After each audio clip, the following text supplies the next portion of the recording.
Hello, my name is Raymond Aaron, New York Times top 10 best-selling author, but this video is not about me. This video is about you, and it's about making sure that you understand the number one most basic rule there is in real estate, in stocks, in any investment vehicle whatsoever.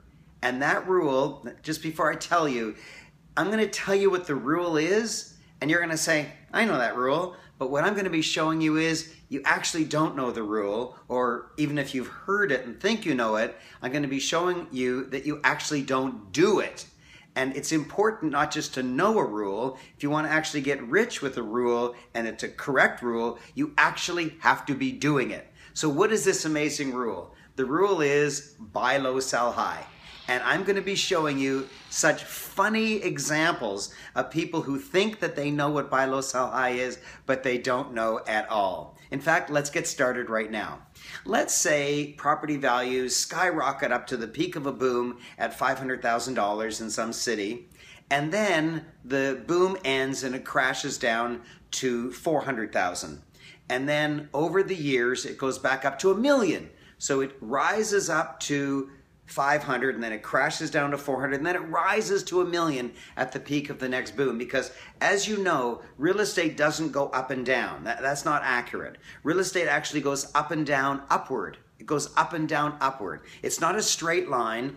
It's up and down, but it's up and down upward. So it rises to 500 a boom, crashes to 400,000, and rises to $1 million. So here's an easy question. Where should you buy and where should you sell? Now you probably said buy at 400,000 and sell at $1 million. And if you did, that's not the rule buy low, sell high. It isn't. It may sound like it, but let's investigate it. The rule that you're actually following is called buy lowest, sell highest. Buy lowest, sell highest, and that's actually not a valid rule at all. I'm going to show you how I can make more money doing buy low than buy lowest. And here's the reason.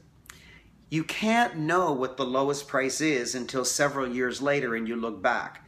So if property values fall from 500 to 400, maybe they're going to keep falling, you don't know, or maybe that's the very bottom, they're going to rise, you don't know till several years later. But let's say property values fall from 500 to 400 and you suspect that's going to be the lowest, and so you buy. I don't.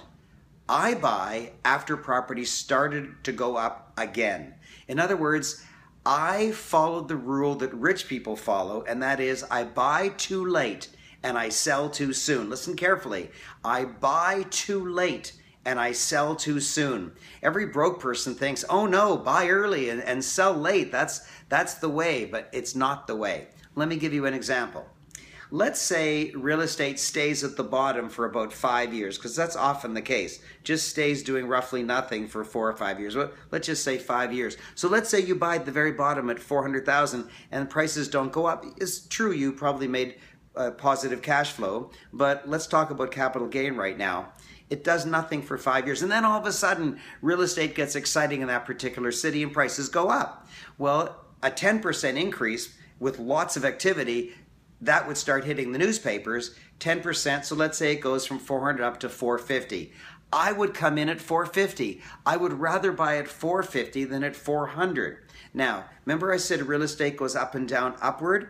Well, typically from the very bottom to the very top, when you look back at the graphs, you see that property values are roughly double. So 400 to 800 is what you can expect. I know in this example it went from 400 to $1 million. So what I would do is I would wait for property values to get exciting again. I would wait for real estate to get interesting. I would wait for them to move off the bottom. I would buy too late at 450, even though you bought at the lowest price at 400.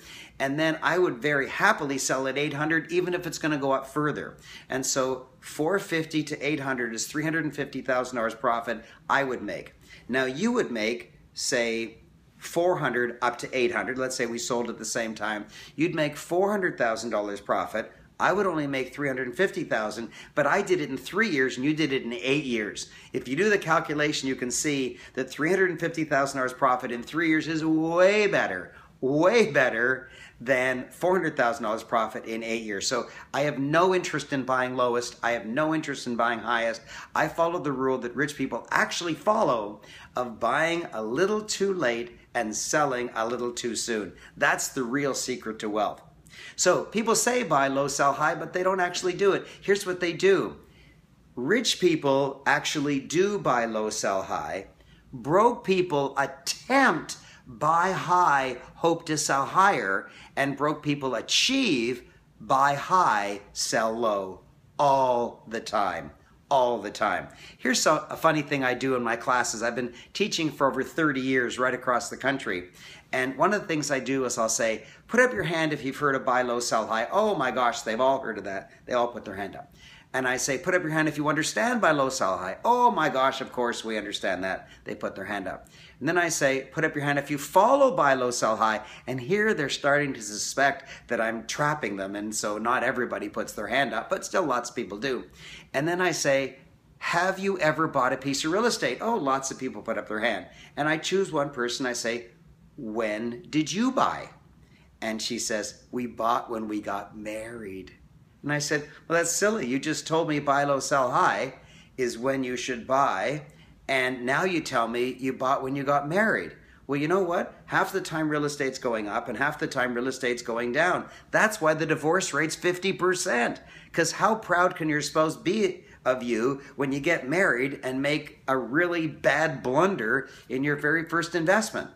And then I'll say to somebody else, of course they're a bit wary by now, I say to somebody else who bought real estate, when did you buy? And they say, oh, I worked in Ottawa, but my company transferred me to Vancouver. I said, okay, so? They said, well, so as soon as they transferred me, I, of course, they say, I sold my house in Ottawa and I bought my house in Vancouver. I said, but I thought the rule is buy low, sell high.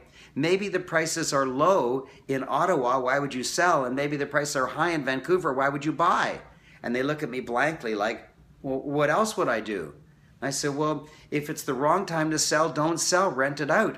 And if it's the wrong time to buy, don't buy, be a tenant yourself and buy places where the prices are low. That's an important fact. The rule is buy low, sell high. The rule isn't always own your own home. That isn't a rule. There's many, many years that me, the guy who's bought over 1,100 properties across Canada, the guy who has bought over 1,000 properties in Canada for years didn't own a piece of real estate as my own home. Why? Because I actually follow the rule buy low, sell high. When property values were very high in my hometown of Toronto, I was a tenant. Now, I don't mean I didn't buy real estate. I bought real estate where prices were low. And then when the crash came and prices fell, then I bought my own home in Toronto. I actually follow buy low, sell high. I don't do what broke people do, what I just said before, and that's buy high, hope to sell higher. And then, of course, I don't suffer the broke people fate of buy high, sell low. So let me tell you something funny about television sets. Why?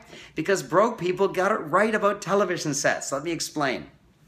When prices are low in real estate, there's no cachet, there's no excitement, there's no sexiness, there's no appeal, there's no brand to real estate when prices are low because it's not the headlines of the paper, nobody's talking about it. You see, broke people get a lot of action when they talk about the Super Bowl when it's Super Bowl time, and they get a lot of action talking about the Oscars when it's the Oscar night.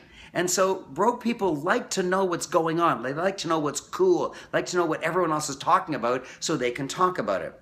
Well, when real estate prices are low, nobody's talking about it, and so broke people don't buy real estate when prices are low. But when the boom is the headlines of the paper and everybody's talking about it, and there are success stories of a 16-year-old kid who bought a property and he sold it a day later and made $20,000. Whoa, that's exciting. That's when broke people rush in to buy.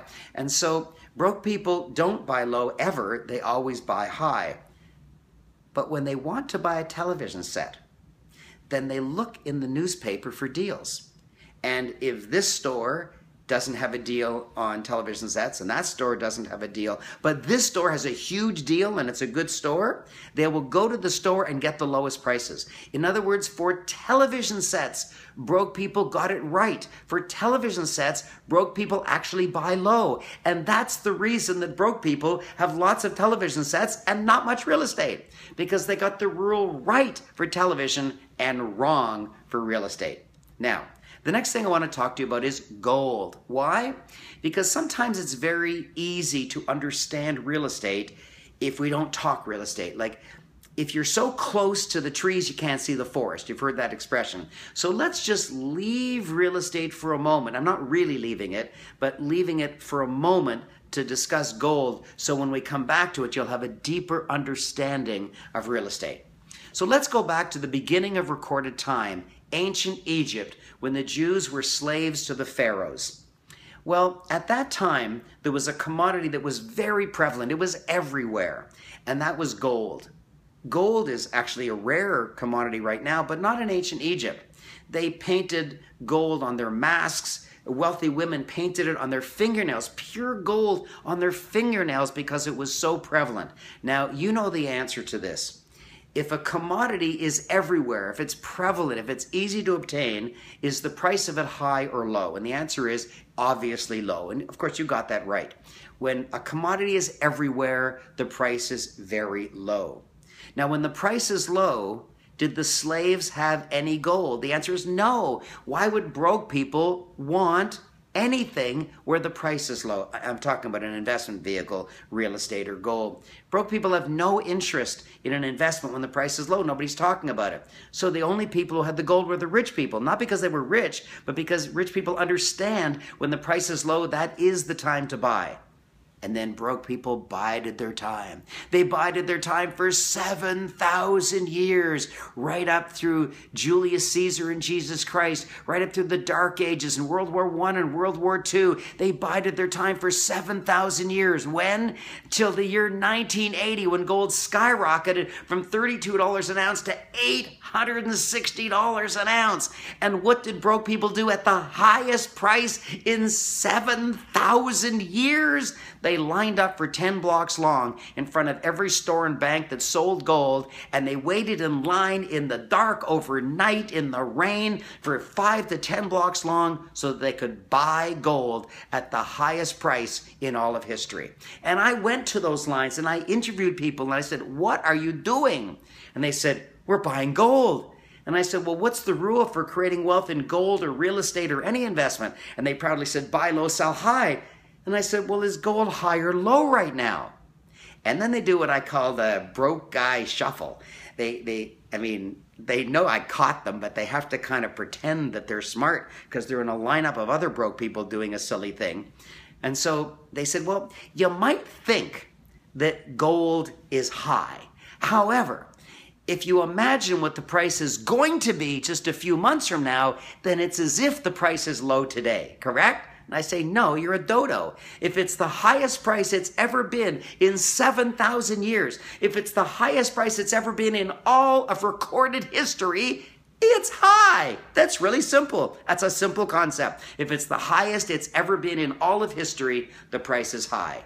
And so what were people doing in that lineup?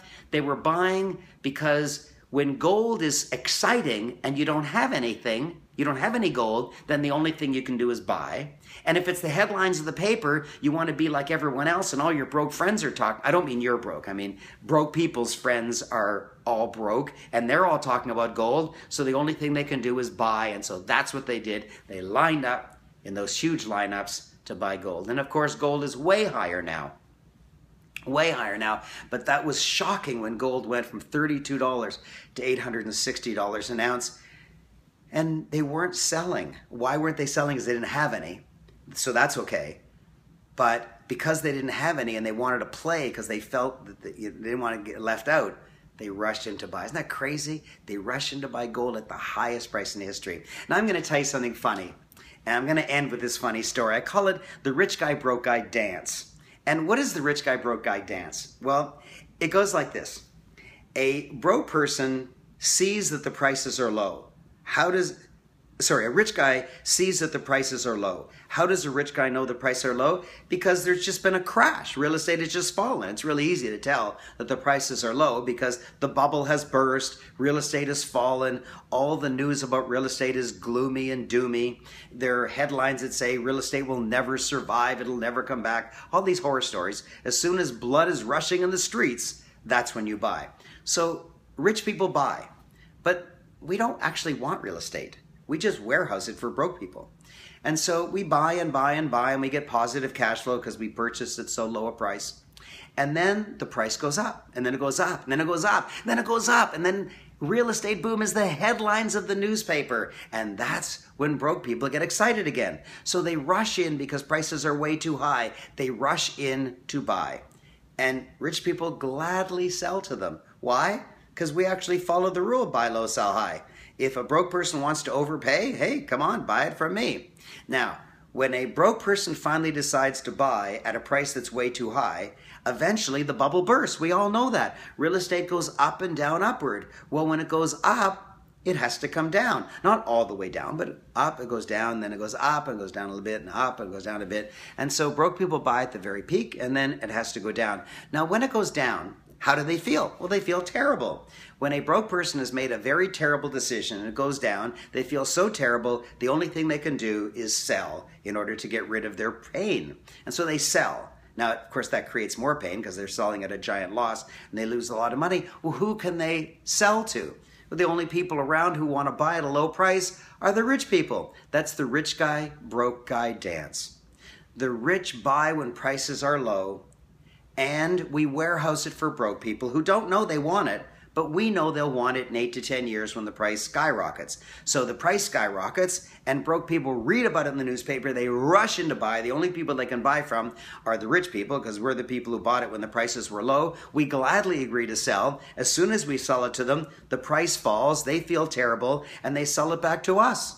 And then we don't want it. We just warehouse it for broke people for 8 to 10 years, 8 to 12 years. And then when the price booms again, we sell it back to them. And you might say, are you serious, Raymond? Are you just telling us a joke? Because it seems crazy. Well, let me tell you two things about it. Number one, yes, it happens. Yes, it does happen. It happens every 8 to 12 years. Why? Because broke people don't study. They don't join a real estate community to learn. They don't read books. They don't have a mentor. They don't have a coach. They're not wise. They don't learn. They could be wise. I mean, you don't need that much IQ to read a book or to hire a coach or to buy real estate, but they're into instant gratification. They'd rather go to a movie. They'd rather buy a pretty car that goes, of course, down in value. That's like saying, hi, would you like to buy this stock? It's going to go down in value. And every rich person would say no, and every broke person would say yes if that stock was called a car, because every car goes down in value, and broke people rush out to buy cars. It's just crazy. So yes, it does happen because broke people don't study, they don't learn, they don't join a real estate community, they don't join a monthly group to learn exactly how to get better at it, so that when the crash comes, they're eager to buy, even though their friends are saying, what are you, crazy, buying after the crash? Real estate will never recover. And then when the boom comes and their friends say, well, look, you made some money out of it, but don't sell now, it's going to go higher and higher, then you have to have the courage to actually know that that's when you need to sell. So that's, if you don't learn, you're destined to keep repeating the foolish mistakes that broke people make. So yes, it does happen. Now the question is, why does it happen every 8 to 12 years? And there's a kind of a funny answer for that, but it's true.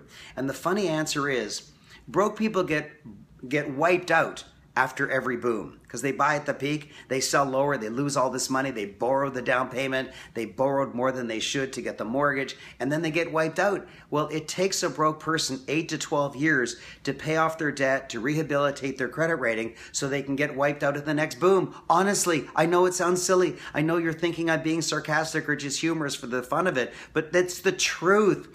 It takes a broke person 8 to 12 years to recover from their ghastly errors at the previous crash, so they can get wiped out at the next crash. And you might say, well, why does it take 8 to 12 years? Because no self-respecting boom would want to come back in less than 8 to 12 months. There aren't enough broke people to get wiped out. You got to make it a real good boom and a real good bust. And so you need a lot of broke people around to buy at the wrong time and sell at the wrong time. And truthfully, those are the wisest words that I know about the rule. It's so easy to say it, just 4 words long: buy low, sell high. But it's not what people do. They buy when they get married. They sell when they get transferred out of town. They sell when they retire. I mean, they just do all these things that are the real truth of what they do, and they never, ever buy low, sell high. Or they attempt other things like buy high, hope to sell higher, and they achieve buy high, sell low. or they attempt buy lowest, sell highest. They say buy low, sell high, but they either have no idea what it means, or they don't even realize that they don't do it, or they're secretively, even secret to themselves, they don't even realize it, they're doing other rules. And they're not following a mentor. They don't have a coach. They don't belong to a powerful real estate community, and so they never learn. And so when the crisis comes and they have to decide, should I buy at the peak? There's no one to stop them. And when the property values fall, there's no one to stop them from selling at the bottom. But you do belong to a community. You are getting wiser and wiser. You do have mentors and coaches. You are being guided along the way. It's not that hard to make money in real estate. In fact, practically everyone who became a millionaire in real estate. So it can't be that difficult. But you just have to follow certain rules, and it takes a little while to learn the rules and to get comfortable with them.